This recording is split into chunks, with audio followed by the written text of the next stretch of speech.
Hi guys, welcome to my new YouTube channel called Artie Gamecasting. My name is Artie and I will be game casting.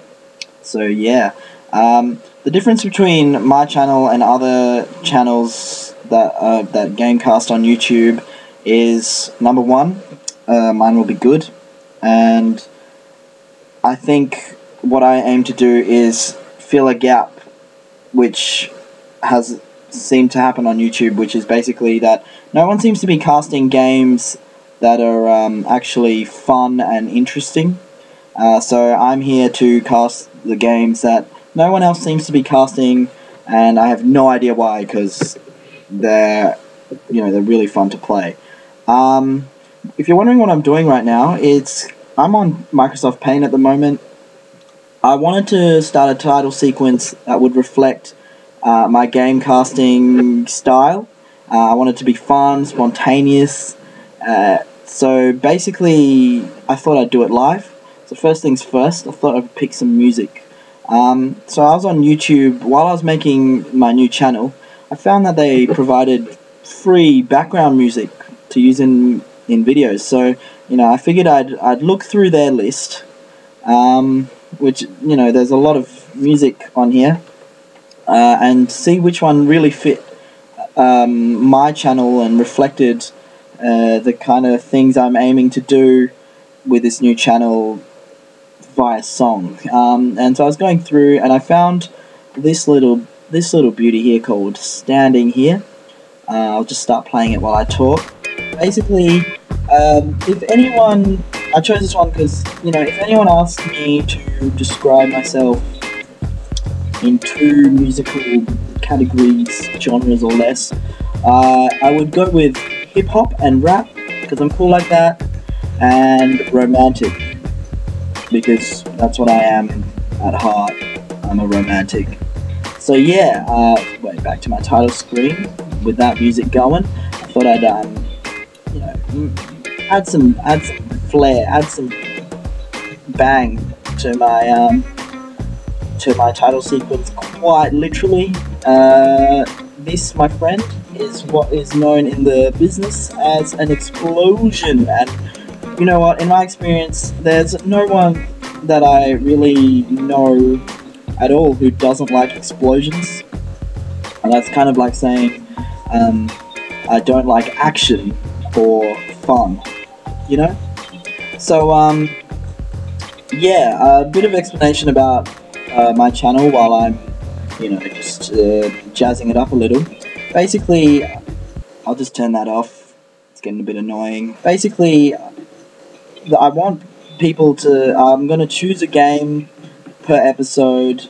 I'm gonna commentate on that game. I'd like users, whatever, to submit games that they've played themselves, and I will analyze them at a high strategic level, but also, have some fun with it. It's not all about being the best, except if you're playing Pokemon. So, yeah. So, let's just jump right into it.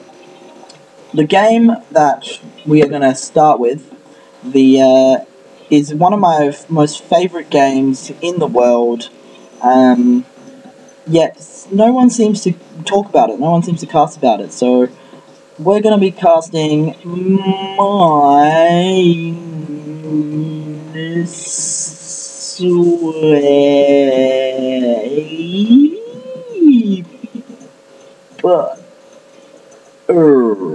Yeah, that's right. We're going to be game casting. I'll put the dot here. We're going to be casting Minesweeper this episode. Going to be going into the high-level strategies, some of the fatal flaws, some of the people that I've watched make, and just go into the excitement, go into the drama that is Minesweeper.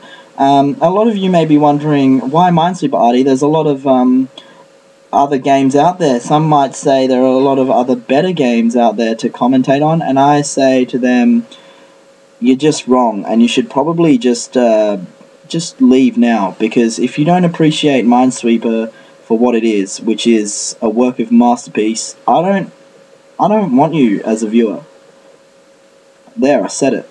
I said it. So I think we're just going to jump right in. So first up, we have a game from someone who doesn't play in English.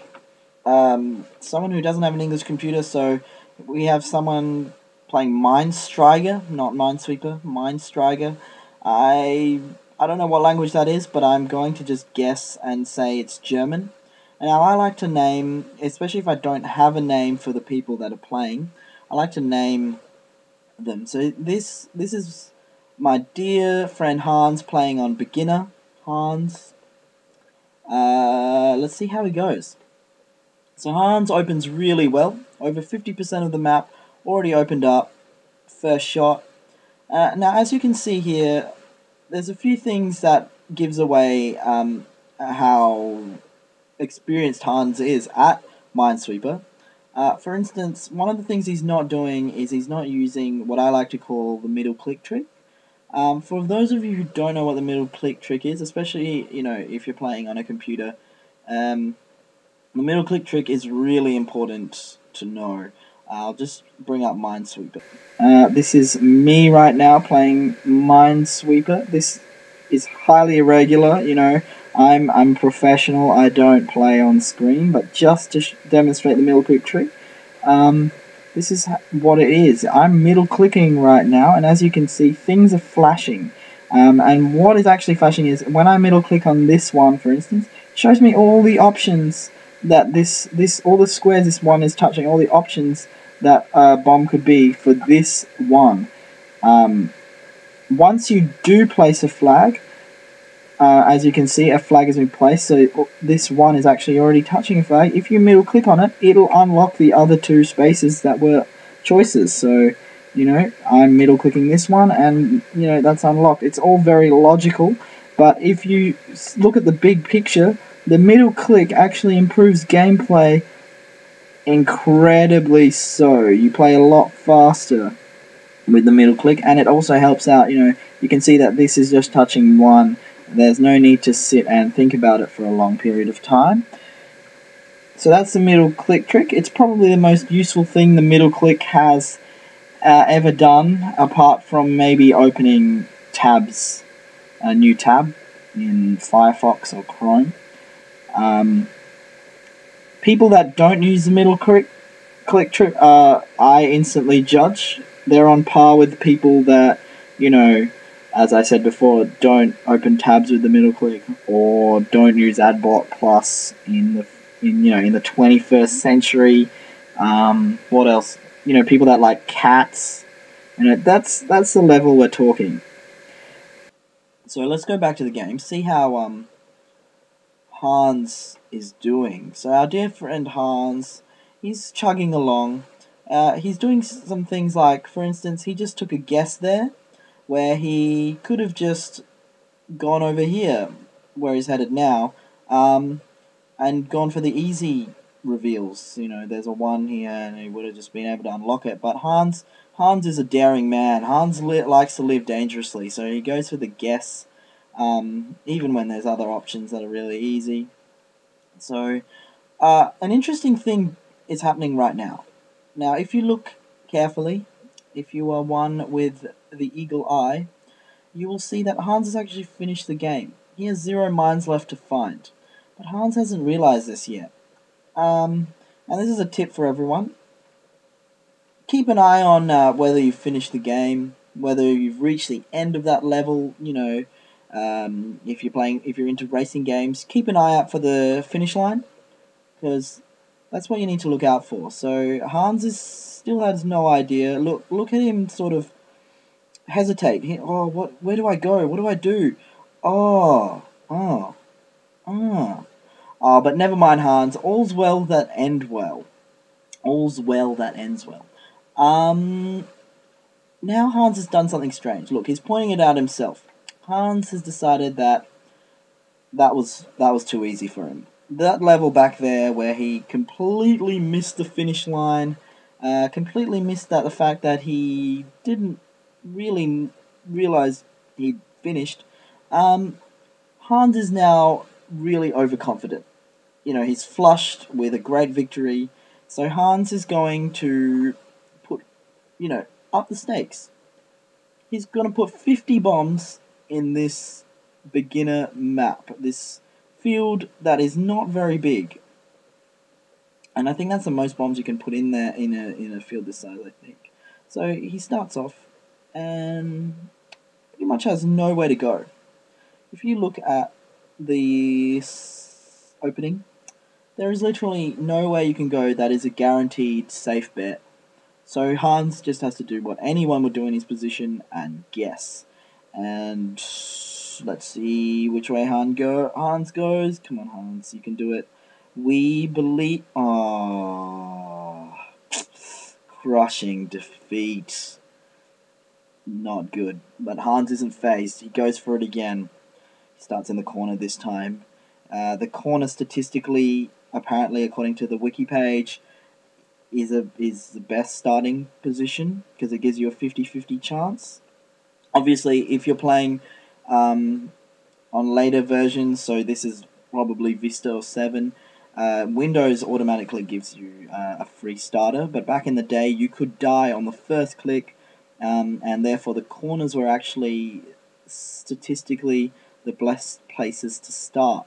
So Hans, he's obviously read the wiki page, he's trying to improve his gameplay and decided, you know what, I'm going to start with the corner, going to improve my stats. But Hans has lost again. Up next, we have I'm going to call him Timmy. I like the name Timmy. I like the name Jimmy. Timmy starts with a pretty good opening. Timmy is obviously slightly better than Hans. He's playing a little bit faster. He's revealed much of the map. And this is where things start to get a little bit more complex. Now, Timmy reveals everything that he can get. Now, at this point, I'd like to point out that Timmy's struggling, and the most logical spot to pick would be right here. Do you know why it would be right here? Because there's got to be one here. Therefore, there can't be one here. But anyway, Timmy's gone for 2 guesses. He's guessed here and here. And this has revealed to him incredibly important information. And if Timmy clicks here, he will win the game. Because it will reveal, due to my super knowledge, actually I've just watched this game a couple of times, it will reveal a 3 and score. But Timmy sits and wonders for a little while. The time is racing. He's online. He doesn't want to disappoint the crowd. So Timmy goes to the guess. He goes, oh, Timmy. Timmy, you are well on your way to playing intermediate. You just have to hang in there, work a bit harder. Timmy, we're all with you here. Up next, we have someone playing Minesweeper on the iPad. It might be a bit unclear. I'm sorry about that, but I think we'll still be able to tell what's going on. So, this guy I'm going to call Zen, or girl. I'm going to call Zen. That's because as you watch them play, you can see that they have almost Zen-like calm. And not only that, what is more impressive about Zen here is that he has what we call it's a skill that many gamers lack, and it's called coordination. See, Zen here, he hasn't missed a single touch. He hasn't had to undo anything. He hasn't made any mistakes, because one slip up on the iPad and you're gone. That bomb's been blasted. It's too late. Zen here isn't perfect though. If you take a look down here, you can see that he's missed this clear indicator. The 3's already touching 3, and he could have cleared this out a while ago. But this doesn't actually seem to impede Zen at all. He still gets around to the same point, still clears it out, gets to the end, and doesn't get any better than that.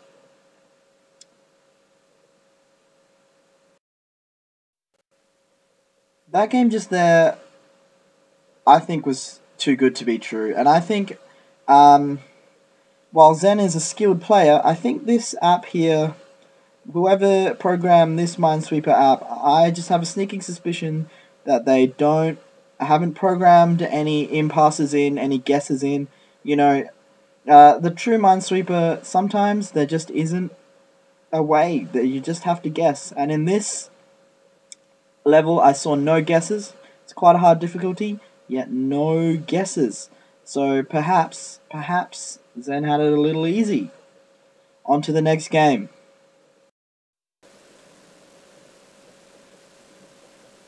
So next up, we're going to have a game which is a pretty long one, so I might skip through some of it while I'm talking.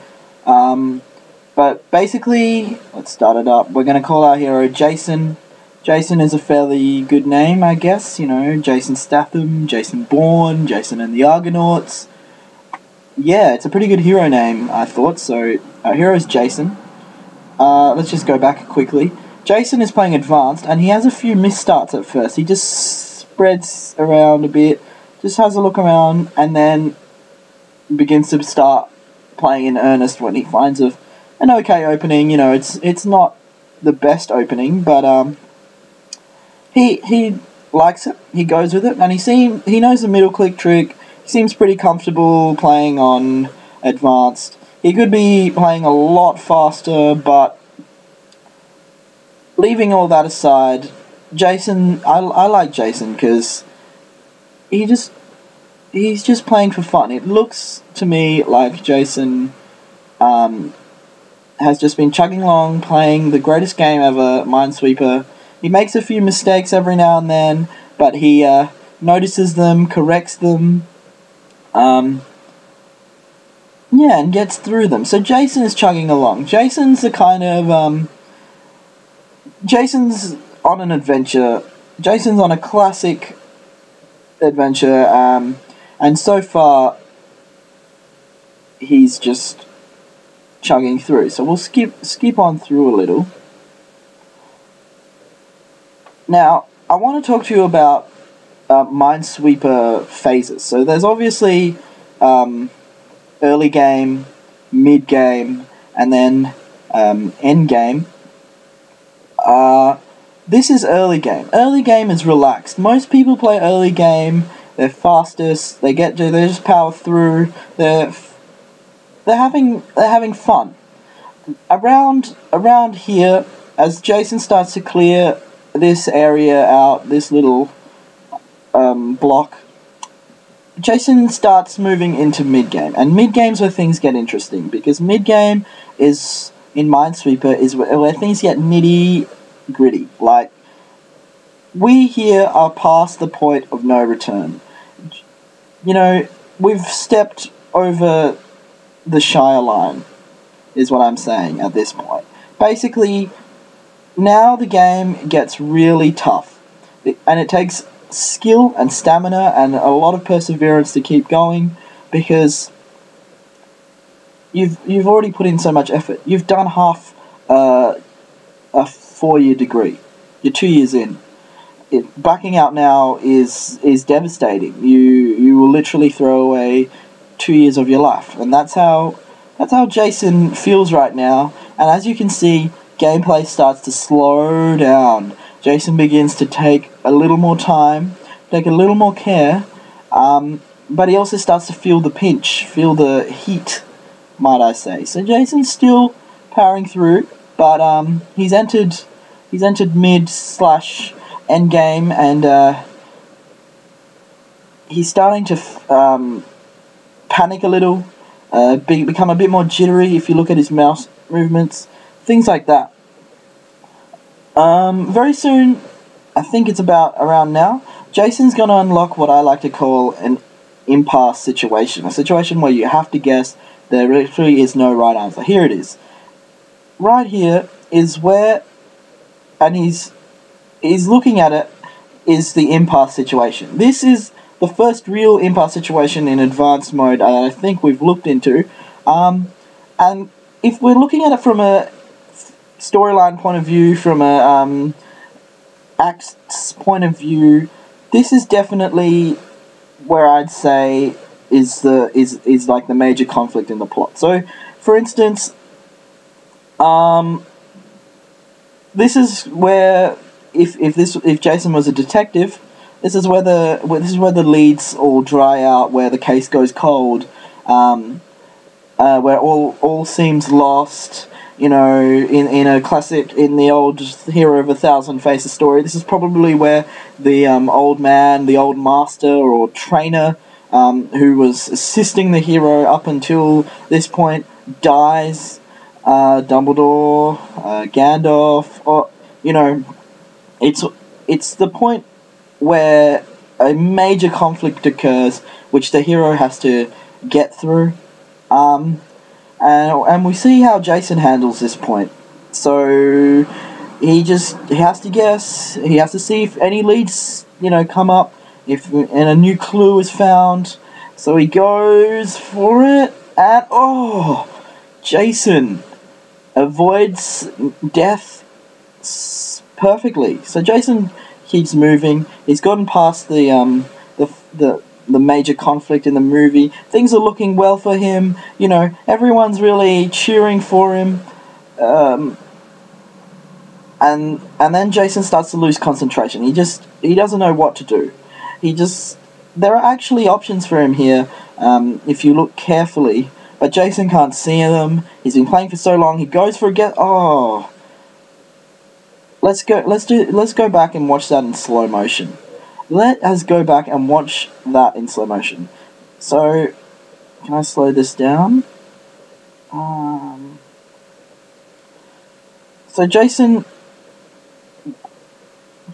is at a point here where he actually could do a lot of things. For instance, he knows there has to be one here. So he can definitely put a flag here, which still doesn't lead to much, I know, but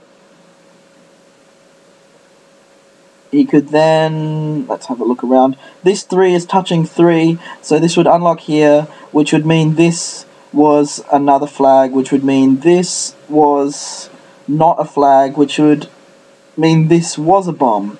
But look, let's not go into what Jason has missed. Let's go into the crushing defeat that Jason has faced. I've been saying this whole time that back over here, when Jason was over here, he'd come to a point of no return. He'd crossed the Shire line. Over here, he'd faced his greatest difficulty. Let's just say the death of Gandalf. And we're following Jason closely. We're getting really attached to him. Jason is our hero. Jason is our man. Jason is the one that everyone is rooting for. And he comes to this point, and then he's just shot down mercilessly. Basically, it's like, to go on with the Lord of the Rings analogy, we think we're watching Frodo and Sam and the rest of the hobbits the whole time, thinking that they're the main character, but actually we're watching Boromir. And things are going well right up until the point where he gets slaughtered. This ending to a game was almost as devastating as the Red Wedding to me. Don't worry. For anyone that hasn't watched Game of Thrones up until this point, I'm not going to spoil them. What do we say to the Game of Thrones spoilers? We say, not today. This game, I'm really annoyed about this game. This game reminded me of when I watched that movie 500 Days of Summer. This game was as disappointing as 500 Days of Summer.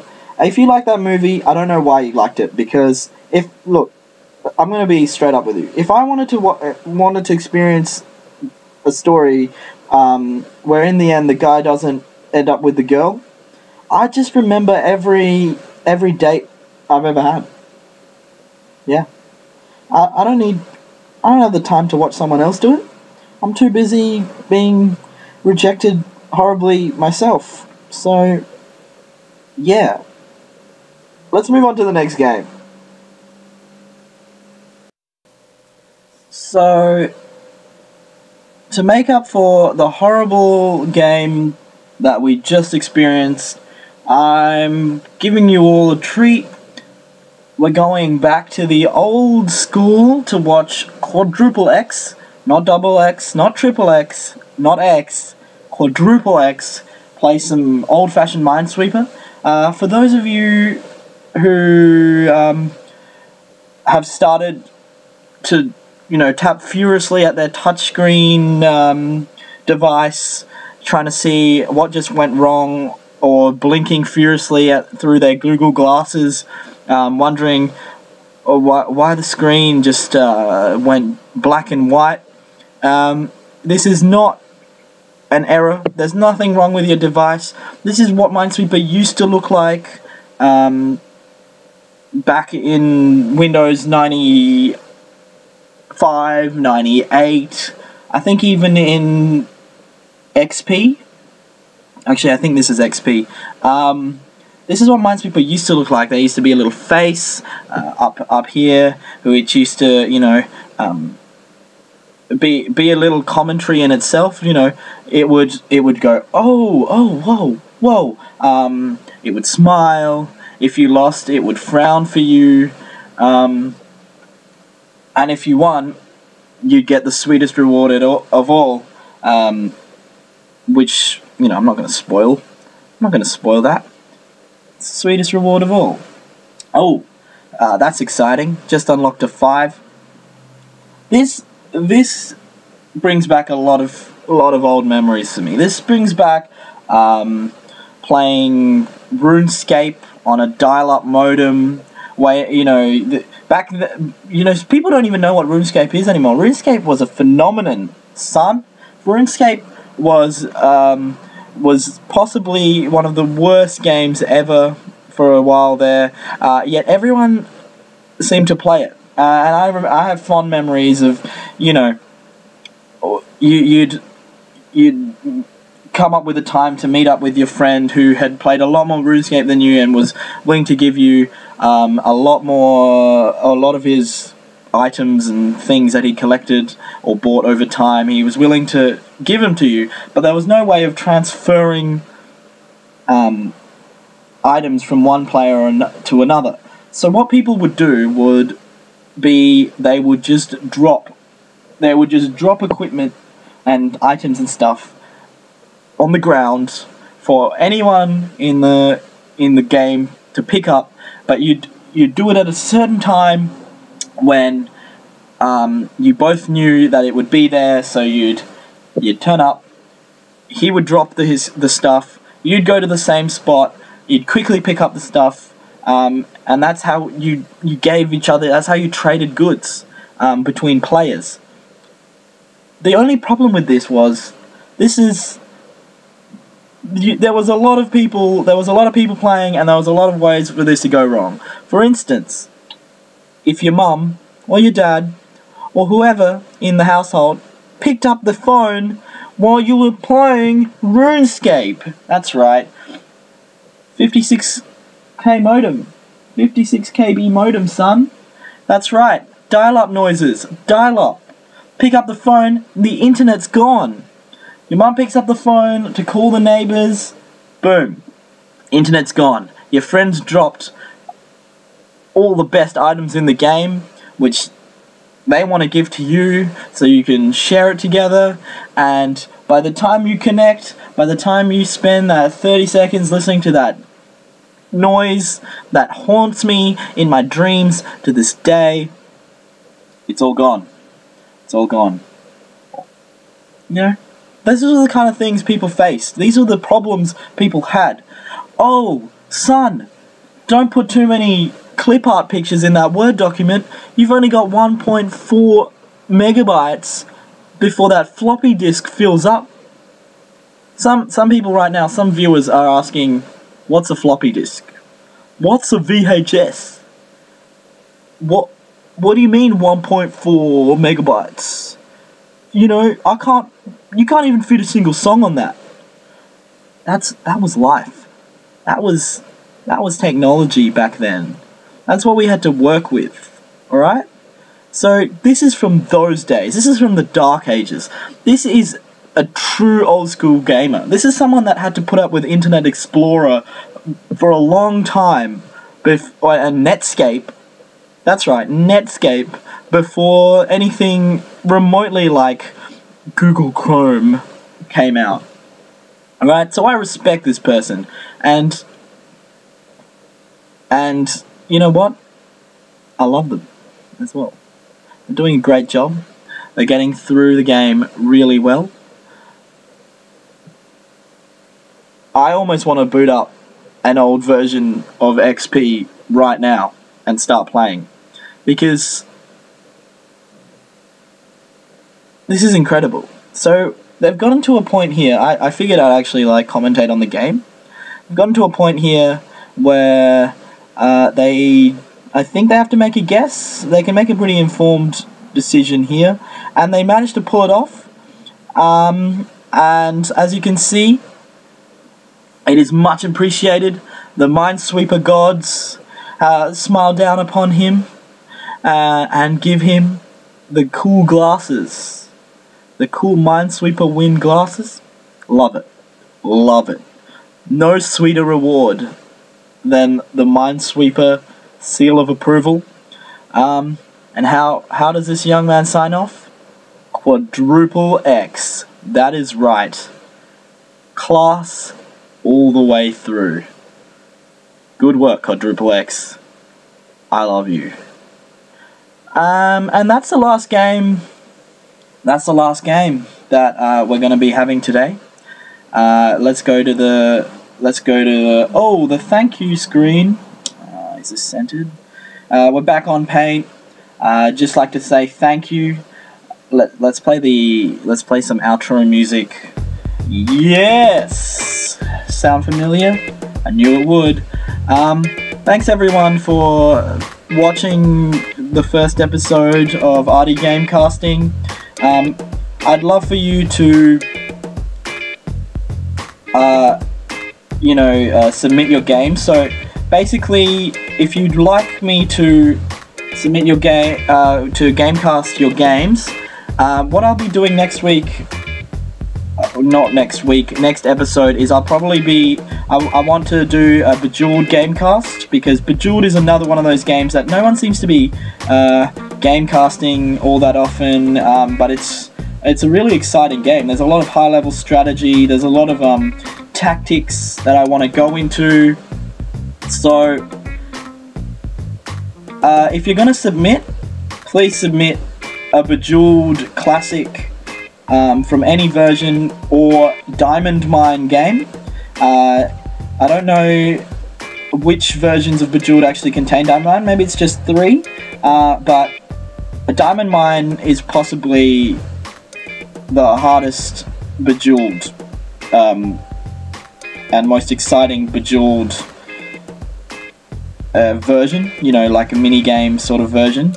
So Classic or Diamond Mine. If you don't have Bejeweled 3, or you have no way of recording it, you know, you can always submit the old Classic, the old goodie Minesweeper. Except, actually, I'm going to go into that right now.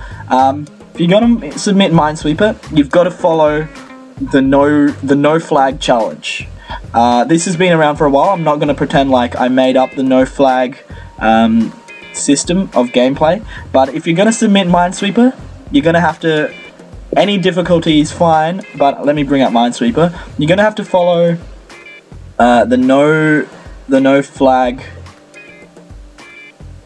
challenge, which is basically you start a Minesweeper game and you cannot plant a flag or use question marks or use any right click markers. So if you know there's one here, you can't do this. No, You just have to continue playing. This also makes the middle click trick useless, because you're not planting any flags. You can use the middle click to see where things are at, but basically you have to remember where the bombs are. So it's a lot harder. It's a lot more. I don't know. I said at the beginning. I hope I mentioned this at the beginning, but this is about having fun, but it's also about improving. And this, if you get really good at playing like this, it's almost becomes second nature to find bombs. Let's put it that way. So that's the no-click challenge. If you're going to submit me a Minesweeper game, do the no-click challenge, please. Unless it's a really good game that I get really into, where, you know, I'll watch them all. So if you're going to submit to me, either upload it to YouTube. If you know me in person, you know, give it to me on a USB. You can email it to me. You can email it to the email address provided on this gaming channel. But yeah, send me some of your Bejeweled Diamond Mine. Whoa! Send me some of your Bejeweled Diamond Mine. Sorry, Google. And Minesweeper no-click challenge. I'll see you next time. Thank you.